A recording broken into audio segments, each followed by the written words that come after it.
नमस्कार, जस्ट खबर में आपका स्वागत है। मैं हूं अक्षय बिदुआ और आप देख रहे हैं हमारी खास पेशकश सियासत-ए-आजम। अखलाक की दुखद मौत पर अफसोस का आंगन जितना बड़ा है, उससे कहीं ज्यादा सियासत की दरी पसरती जा रही है। फिक्र का सवाल गंभीर जरूर है, लेकिन उससे मजहबी आपातकाल में उसे बदलने की सियासत चल रही है। आजम खान की अगर हम माने तो संघ भारत में मुसलमानों को जीने नहीं देना चाहता। वो भारत को हिंदू राष्ट्र बनाने पर आमादा है। हद तो उन्होंने तब कर दी जब उन्होंने संयुक्त राष्ट्र में इसकी शिकायत करने की बात कही है। आजम के इन्हीं बोल के साथ आइए हम शुरू करते हैं हमारा आज का खास कार्यक्रम सियासत-ए-आजम।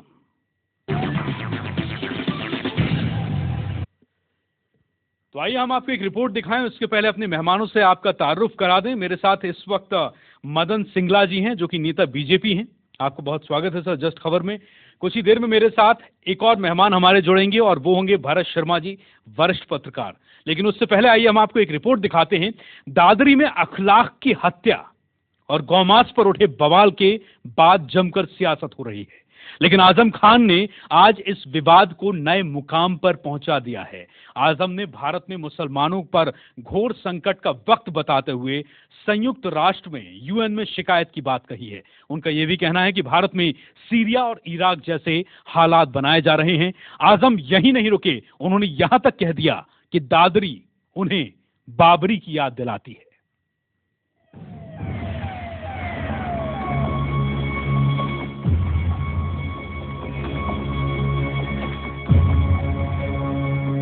दादरी कांड के बाद यूपी में सियासत गर्मा चुकी है। बीप पर बवाल मचा है। राजनीतिक दलों में एक दूसरे पर आरोप लगाने की होड़ है। स्थिति राज्य सरकार बनाम केंद्र सरकार हो चुकी है। दोनों ही सरकारें एक दूसरे को दादरी कांड के लिए जिम्मेदार ठहरा रही हैं। कोई दादरी पहुंचकर तो कोई मुआवजे की राशि बढ़ाकर खुद को पीड़ितों का मसीहा बता रहा है। इन सब के बीच नेताओं में जुबानी जंग का सिलसिला भी शुरू हो गया है। यूपी सरकार में मंत्री आजम खान ने इस मामले को लेकर केंद्र सरकार के खिलाफ मोर्चा खोल दिया है। खान ने सीधे तौर पर मामले के लिए बीजेपी सरकार को दोषी ठहरा दिया है। जाहिर है, दादरी कांड में जिन 10 युवकों के खिलाफ एफआईआर दर्ज की गई है, उनमें से 7 लोकल बीजेपी नेता संजय राणा के रिश्तेदार हैं। इनमें उनका बेटा विशाल भी शामिल है। सभी बिसड़ा गांव के ही रहने वाले हैं। सभी 10 आरोपी ठाकुर हैं। उनका कोई क्रिमिनल रिकॉर्ड भी नहीं है। ऐसे में विरोधी खेमा खुलकर बीजेपी को इस घटना के लिए जिम्मेदार ठहरा रहा है। उधर मामले पर कड़ा रुख अख्तियार करने वाले यूपी के कद्दावर कैबिनेट मंत्री आजम खान ने गोभक्तों पर भी तल्ख और विवादास्पद टिप्पणी की है। उन्होंने गोभक्तों को चुनौती देते हुए कहा कि हर गोभक्त आज के बाद किसी भी होटल के मेन्यू में बीफ की कीमत ना लिखने दें। अगर ऐसा हो तो ऐसे सभी 5 सितारा होटलों की उसी तरह ईंट सीट बचा दें जिस तरह बाबरी मस्जिद की बजाई गई थी। आजम खान यही नहीं रुके और उन्होंने सुप्रीम कोर्ट के रिटायर्ड जस्टिस मार्कंडे काटजू के बयान को ही मुद्दा बनाकर गोभक्तों पर निशाना साध दिया। उन्होंने कहा, गोभक्त होने का दावा करने वाले सिर्फ गरीब मुसलमान पर ही हमला कर सकते हैं। जस्टिस काटजू ने जब बीएचयू में गोमांस खाने को लेकर बयान दिया था तो उस वक्त कई गोभक्त और मोदी भक्त भी वहां मौजूद थे। बावजूद उसके किसी की हिम्मत नहीं हुई कि कुछ कह सके। आजम खान के बयान के बाद यूपी में बीजेपी अध्यक्ष लक्ष्मीकांत वाजपेयी ने करारा जवाब दिया है। शीशे के घर में बैठकर पत्थर न फेंके आजम खान, और 100 चूहे खाकर बिल्ली हज करने न चले आजम खान। आजम खान के बयान ने उत्तर प्रदेश सरकार की कानून व्यवस्था पर प्रश्न चिन्ह लगाया है। आजम खान मंत्री परिषद के संयुक्त उत्तरदायित्व को भूल गए हैं। माननीय मुख्यमंत्री पर गृह विभाग है, उसके बाद भी कानून व्यवस्था पर सवाल उठाया है, तो क्यों नहीं इस्तीफा देते आजम खान मंत्री परिषद से। हत्या को लेकर सियासत पूरी तरह से गर्मा चुकी है। विवादित बयान से राजनीतिक रोटियां सेकने वाले नेताओं की ये मुद्दा संजीवनी बूटी जैसा है, जिसे लेकर जमकर सियासत की जा रही है। देश के सब नेता दादरी कांड पर हमदर्दी जताकर वोटर्स को लुभाना चाहते हैं। बिहार विधानसभा चुनाव और यूपी में पंचायत चुनाव में इस घटना का सियासी बयार में खूब इस्तेमाल किया जा रहा है। नेताओं में एक दूसरे पर निशाना साधने की होड़ है। कोई किसी से पीछे नहीं रहना चाहता। जनता के दर्द से किसी को मतलब नहीं। सब अपनी रोटी सेकने में लगे। लेकिन इस जंग में जीत किसी की, हार का सामना दुनिया की सबसे बड़ी लोकतंत्र और धर्मनिरपेक्ष देश की जनता को करना होगा। ब्यूरो रिपोर्ट, जस्ट खबर।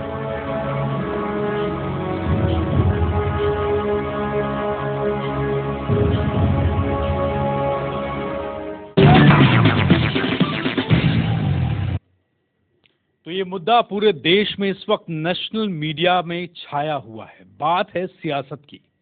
खबरों को तब उठाया जा रहा है जब खबरें पनप रही हैं। हर कोई जा रहा है दादरी, हर कोई जा रहा है उस गांव में जहां ये सब हुआ है, लेकिन सिर्फ कोरी सियासत हो रही है। आजम खान का बयान आता है। आजम खान भी आग में घी डालने का काम करते हैं। आजम खान के ये बयान हमदर्दी नहीं जता रहे हैं। आजम खान के ये बयान भी भड़काऊ हैं। हमारे साथ इस वक्त मदन सिंगला जी हैं। आप नेता बीजेपी हैं।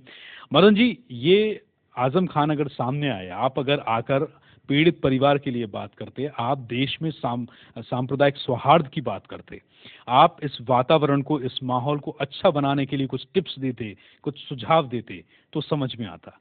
ये बयान ऐसा नहीं लगता कि आप भी तो आग में घी डालने का काम कर रहे हैं? बिल्कुल वैसा ही किया आजम खान जी ने। ये इतने बड़े नेता होने के नाते इनको ऐसा नहीं करना चाहिए, ऐसा नहीं बोलना चाहिए।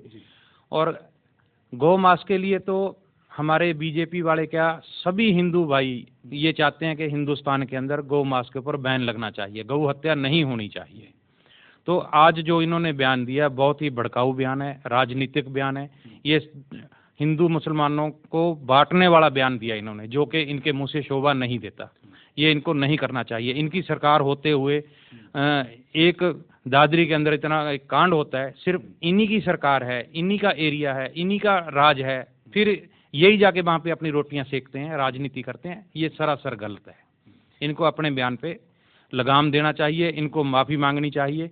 अगर ये यूएन जाने की बात करते हैं, उससे पहले इनको राष्ट्रपति राज लागू करवाना चाहिए, वहाँ पे उसका लेटर देना चाहिए राष्ट्रपति को, फिर ये जाएं जहाँ भी जाना इन्होंने।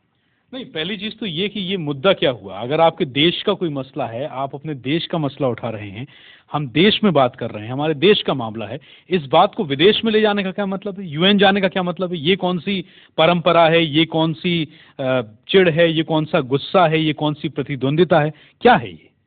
इनके पास कोई जवाब नहीं है ना। इन्हीं की सरकार है और इन्हीं की सरकार के नाक के नीचे ये काम हो रहा है, तो उसका जवाब भी इन्हीं का बनता है। और दंगे भी यही करवाते हैं और जवाब भी यही इन्हीं का बनता है। वो जवाब इनके पास बन नहीं रहा, तो इसलिए ये क्या करेंगे, कोई ना कोई बहाना तो बनाएंगे ना। इन्होंने हमारे प्रधानमंत्री जी का नाम लेते, सेंटर से बात करते, सेंटर से कोई मदद मांगते, उनको तो ये बदनाम करने पे लगे हुए हैं। अभी तक किसी भी बीजेपी नेता ने ऐसा बयान नहीं दिया जो किसी भी धर्म को कष्ट पहुंचाए, किसी भी धर्म को बुरा लगा हो। लेकिन ये लोग अपने आप ही पैसे बांटने पे लगे हुए हैं, अपने आप ही उसकी निंदा करने पे लगे हुए हैं। हमारे बीजेपी के एमएलए सोम जी वहाँ पे पहुँचे, उसके बाद सभी नेताओं को वहाँ जाने की होड़ लगी हुई थी। उससे पहले क्यों नहीं ये लोग गए? उससे पहले भी तो इनको नजर आता था ना। उससे पहले भी इनको एरिया भी पता था, दादरी भी पता था, न्योडा भी पता था। इनको कोई ना कोई डर सताता है वहाँ जाने के लिए। बीजेपी के आने के बाद इन लोगों को वहाँ पे सबको होड़ लगी, सभी वहाँ पे हमदर्दी जताने के लिए चल पड़े। ये सरासर गलत है। ये राजनीति कर रहे हैं, राजनीतिक रोटियां सेक रहे हैं, अपनी वोट बैंक बनाने के लिए ये लोग ऐसा कुकर्म कर रहे हैं। ये लोग ठीक है। आइए, तो इस वक्त हमारे साथ हमारे दूसरे मेहमान भी आ चुके हैं। मेरे साथ भरत जी इस वक्त चर्चा में शामिल हो चुके हैं। यहाँ पे एक वरिष्ठ पत्रकार हैं, मदन सिंगला जी, नेता बीजेपी, इस वक्त मेरे साथ पहले से बने हुए हैं।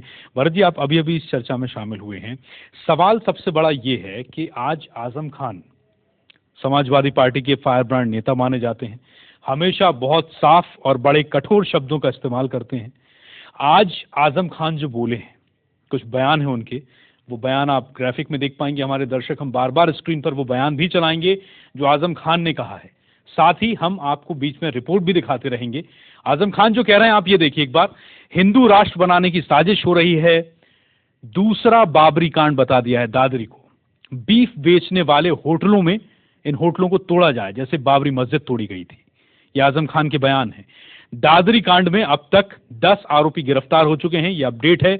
10 में से 7 आरोपी बीजेपी नेता के रिश्तेदार हैं। खबर यह भी है, धारा 144 तोड़ने पर हिंदू रक्षा दल और संगीत सोम जो वहां पर पहुंचे थे उन पर एफआईआर दर्ज।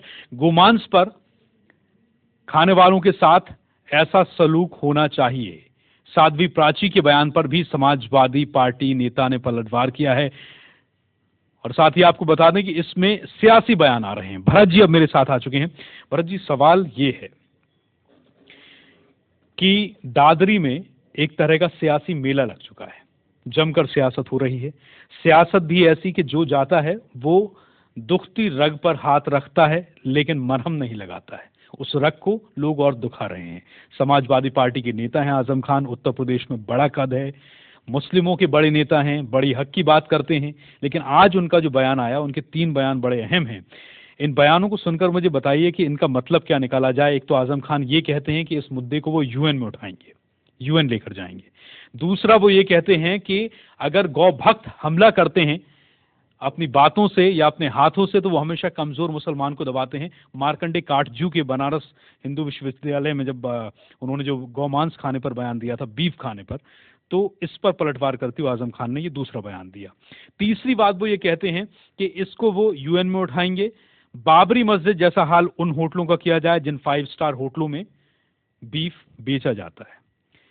ये हमदर्दी वाले बयान हैं या फिर ये क्या है, ये बताइए। मुझे लगता है कि इसको थोड़ा सा, हम आजम खान की बात कर रहे हैं तो ठीक है, लेकिन हम अगर बीजेपी के नेताओं के बयान देखेंगे तो वो भी कम खतरनाक नहीं है ना।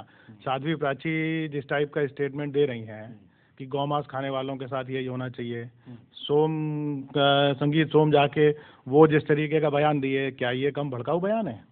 वो तो धारा 144 में सभाएं कर रहे हैं। बिल्कुल, सवाल यही है कि जो पॉलिटिक्स ये हो रही है, ये पोलराइजेशन की पॉलिटिक्स हो रही है, इसका फायदा बिहार में उठाने की कोशिश की जा रही है। और इसकी ये बहुत सीधी सी बात है, ये 1917 की तैयारियां चल रही है उत्तर प्रदेश के अंदर।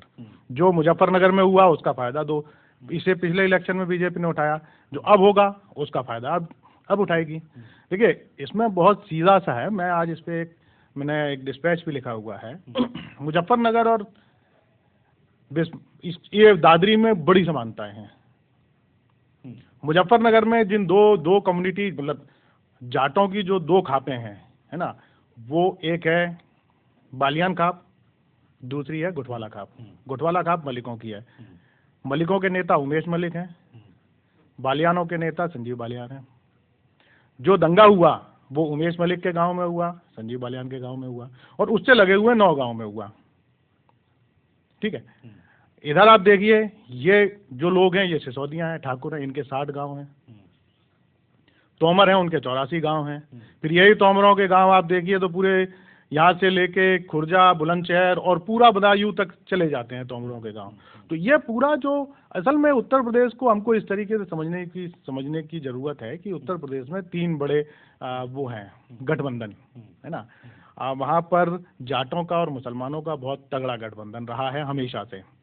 ये चौधरी चरण सिंह के समय भी रहा, ये टिकैत के समय गठबंधन रहा, मतलब जाट और मुसलमान एक पक्ष में रहे। बिल्कुल, असल में जाट कभी धार्मिक था ही नहीं, जाट आर्य समाज ही था। हम अगर आर्य समाज का अगर विस्तार देखेंगे तो वो आर्य समाज का विस्तार पश्चिमी उत्तर प्रदेश में और हरियाणा में, जो जाटों की पट्टी वहीं पर है। बाकी आर्य समाज कहीं है ही नहीं पूरे देश के अंदर। तो आर्य समाज ही कभी भी मूर्ति पूजक और धार्मिक था ही नहीं। आर्य जाटों को तो धार्मिक किया गया इन सारी चीज़ों की वजह से। दूसरी चीज़ आप ये देखिए कि जिस गौमांस को पूरा वो बनाया जा रहा है, जो अखलाक के घर में जो पीस मिले वो क्या थे? रिपोर्ट आई कि वो नहीं है गौमांस। उसके बाद भी पूरी पॉलिटिक्स गौमांस के ऊपर हो रही है। कल वहाँ पे नील गाय के अवशेष मिल गए, आज फिर एक गाय मिली हुई है धनकौर के पास में कटी हुई। तो सवाल है कि अचानक कैसे ये सब चीज़ें निकल के चली आई? कहीं ना कहीं कोई ना कोई तो इसके पीछे सियासत कर रहा है। मैं किसी पर्टिकुलर किसी धर्म की बात नहीं कर रहा, लेकिन कोई ना कोई है जो इस आग पार्टी की बात, पार्टियां तो सभी इन्वॉल्व हैं। देखिए, आप बहुत सीधा सा मसला है, समाजवादी पार्टी का पश्चिमी उत्तर प्रदेश के इस हिस्से में कुछ नहीं है। ये अजीत सिंह और कांग्रेस की धरोहर थी, और ये जो जाट और मुसलमानों का जो गठजोड़ था, ये इन्हीं दोनों पार्टियों को फायदा पहुंचाता था।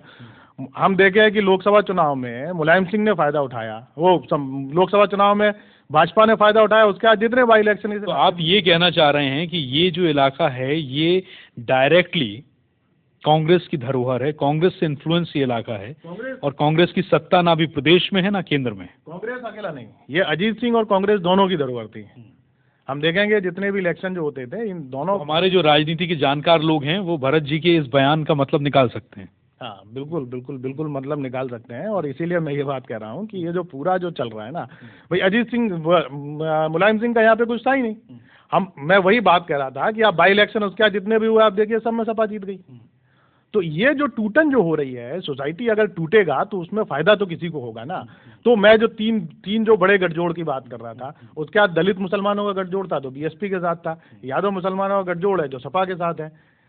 दलितों और इनको भी तोड़ने की कोशिश की गई। आपको ध्यान होगा मुजफ्फरनगर के बाद एक, मैं जगह का नाम भूल गया हूँ, वहाँ पर एक रविदास का मंदिर के ऊपर लाउड स्पीकर बजाने को लेकर दंगा हुआ। रविदास का मंदिर दलितों का था।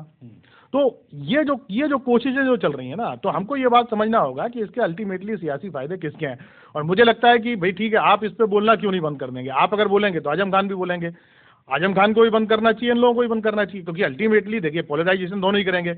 ओवैसी क्यों नहीं करेगा पोलराइजेशन, अगर उसको ये लग रहा है कि हिंदूवादी नेता वहाँ पर जाके वो कर रहे हैं। आज आप जिस तरीके के वो जो आपके जो गोरखपुर के जो महंत साहब हैं, जिस टाइप का वो स्टेटमेंट देते हैं, योगी आदित्यनाथ वो जिस तरीके के बयान देते हैं, भाई कौन नहीं भड़केगा उसमें, आप बताइए। कम से कम जो लोग नहीं तो योगी आदित्यनाथ हुए या साध्वी प्राची हुई या साध्वी प्रज्ञा हुई, ये तो उन्होंने भगवा धारण किया है ना, तो उनको उस इमेज को ही तो प्रोटेक्ट करना होगा। उनका सर योगी आदित्य नारायण जी का जो कहना है वो यही कहना है कि गौ मांस, जो भी गौ की हत्या करता है वो बुरा है, उस चीज़ पे बैन होना चाहिए, उस चीज़ को रोकना चाहिए।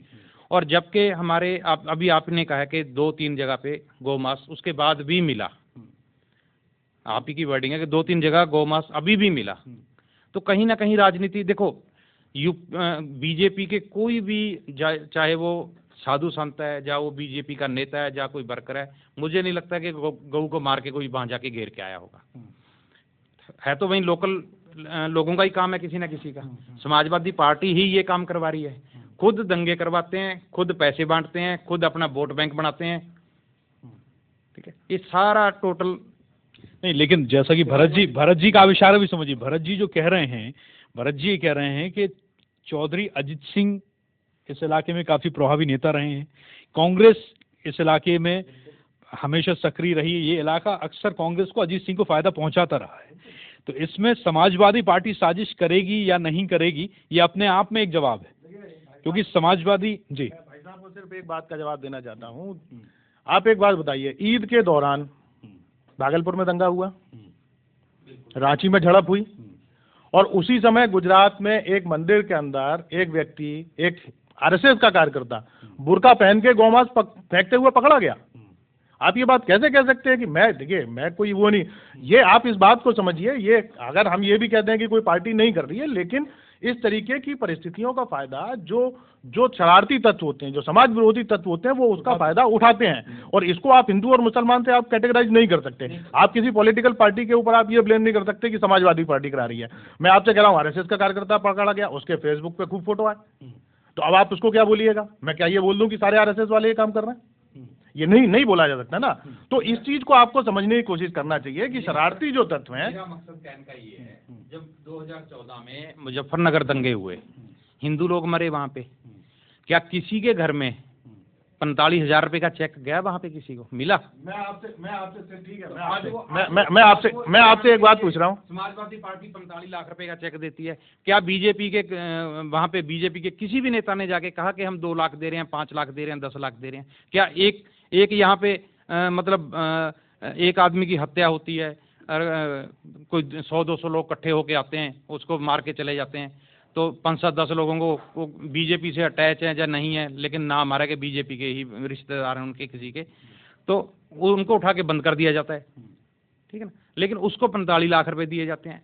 तो ये कहीं ना कहीं मैं यही कहूँगा कि समाजवादी पार्टी का ही सारा पूरा लेखा जोखा जो है, रोल है पूरा समाजवादी पार्टी का। ये सिर्फ 2017, वही अभी आपने कहा कि 2017 की तैयारी हो रही है इलेक्शन की, ये वही चीज़ है। ये आपने कहा ये समाजवादी। मैं आपसे एक सवाल पूछ रहा हूँ, गुजरात के दंगों में 2000 लोग मारे गए, आज तक कितनों को सजा हो गई सर?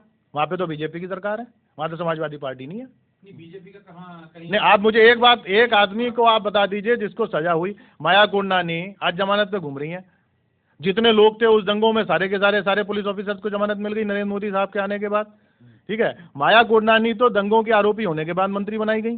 तो आप ये बात कैसे कह रहे हैं कि आप किसी एक पॉलिटिकल पार्टी के ऊपर आप कैसे ब्लेम कर सकते हैं? और देखिए, मरेगा कोई भी, दुख होता है, हिंदू मरे चाहे मुसलमान मरे, दुख होता है। आप मुझे एक बात बताइए, आप अगर मुजफ्फरनगर की मुझसे जो आप बात कह रहे हैं, मैं आपकी बात बिल्कुल मान रहा हूँ। मुजफ्फरनगर में जिन हिंदुओं जो जाट मरे, वो किसने मारे थे? वो जिन लोगों ने मारे थे उनका तो मामला भी, उनका तो नाम भी एफआईआर में नहीं है। सवाल है कि जिन लोगों को मारा गया वो तो बेचारे वो लोग थे जो इन जाटों के आके खेत काटा करते थे। आपने जाके उनको घेर घेर के मारा। तो सवाल वही है कि देखिए, सवाल वही है कि दंगा इतना कमजोर होता है कि जो सामने ताकतवर है। मैं आपसे पूछ रहा हूँ, अखलाक के घर पे हमला क्यों हुआ? मस्जिद के पास में जो 30 घर थे वहां पे हमला क्यों नहीं हुआ? क्योंकि आपको पता था कि वहां से रिएक्शन होगा। तो इसलिए ये जो है ना, आप इसको उस तरीके से मत करिए। और मुझे लगता है मुआवजे को लेकर ये कहना है कि साहब उसको 45 लाख मिल गया, ये जो है ये बहुत ही छोटी पॉलिटिक्स है। भाई, आप कैसे किसी व्यक्ति को इस तरीके से पीट के मार देंगे और उसकी क्यों नहीं बात उठाई जाएगी? वो गलत है। हत्या नहीं होनी चाहिए। इसके पूरी बीजेपी के सभी लोग ये कह रहे हैं कि जो ये हत्या हुई है ये गलत है। उसके लिए किसी नहीं, लेकिन बीजेपी की किसी नेता की तरफ से ये बयान नहीं आया कि एक साजिश है। ये ओवैसी कहते हैं कि ये प्री प्लान मर्डर है, समाजवादी पार्टी के नेता कहते हैं कि एक साजिश है। तो इस तरीके की आशंका बीजेपी ने क्यों नहीं जताई? नहीं, बीजेपी ने ये देखो, सबसे पहले कौन गया वहां पे? उससे पहले अखिलेश जी कहाँ थे? ओबीसी कहाँ थे? केजरीवाल जी कहाँ थे? जब हमारे बीजेपी के वहाँ एमएलए जाते हैं, वहाँ बात करते हैं, तो उसके बाद सारों की होड़ लग जाती है, सारे टोटल पहुंच जाते हैं, फिर पैसों के चेक भी दिए जाते हैं। फिर उनको, अखिलेश जी को इतना दर्द था तो उनके घर पे जाके क्यों नहीं मिले? उनको लखनऊ में क्यों बुलाया गया? अगर तकलीफ थी उनके घर पे जाते, वहाँ उनका शोक सभा में जाके भाग लेते, मिलते, उनका दुख बताते तो समझ में आता। ठीक है, ये कहीं ना कहीं सर राजनीति ही है और कुछ नहीं है। राजनीति तो हम भी कहते हैं राजनीति है। सवाल ये है कि आपके जो महेश शर्मा जी जो मंत्री जी हैं, वो तो ये कह रहे हैं कि भाई उसकी 17 साल की लड़की को तो हाथ नहीं लगाया। भाई ये कोई आपके स्टेटमेंट है? आप आखिर अल्टीमेटली आप क्या कहना चाह रहे हैं कि उस बच्ची के साथ बलात्कार होता? भाई आपका क्या उद्देश्य क्या है? ये सवाल है ना सर। जवाब जो ओबीसी के अपने वो गए हैं ना, शमसुद्दीन क्या नाम है उनका, उन्होंने कहा है पूरे उसके अंदर इंटरव्यू के अंदर बोला है कि जी उस एक की हत्या होती है, लड़की को पीटा जाता है, उनकी माँ को पीटा जाता है, एक भाई को पीटा जाता है। उनके ऊपर उन्होंने बयान दिया है कि ऐसा जो ये लोग भड़काने का जो काम कर रहे हैं ऐसा नहीं है। ठीक है, तो ये बहस है और सबसे बड़ी बहस इसी बात की है कि काम हो रहा है, किसी तरह का आराम पहुंचाने की कोशिश हो रही, ये केयर है, ये उस दुखती रग पर मरहम लगाने की कोशिश है या उसे और दबाने की कोशिश है। अखलाक सिर्फ एक बहाना है राजनीति चमकाने का या सियासत करने का। जो नेता पहुंच रहे हैं वो क्या अखलाक का दुख बांटने के लिए पहुंच रहे हैं? आजम खान जैसे बड़े लीडर का, समाजवादी पार्टी के एक बड़े नेता हैं, मुस्लिमों में एक जाना पहचाना चेहरा है, जब उनके ये बयान आए तो उनके बयानों ने क्या उस दुखती रग पर मरहम लगाया या सिर्फ सियासत की आग में घी डाला? इसकी हम पड़ताल करेंगे। हमारा पैनल हमारे साथ बना हुआ है। वक्त एक ब्रेक का है, आप देखते रहिए जस्ट खबर।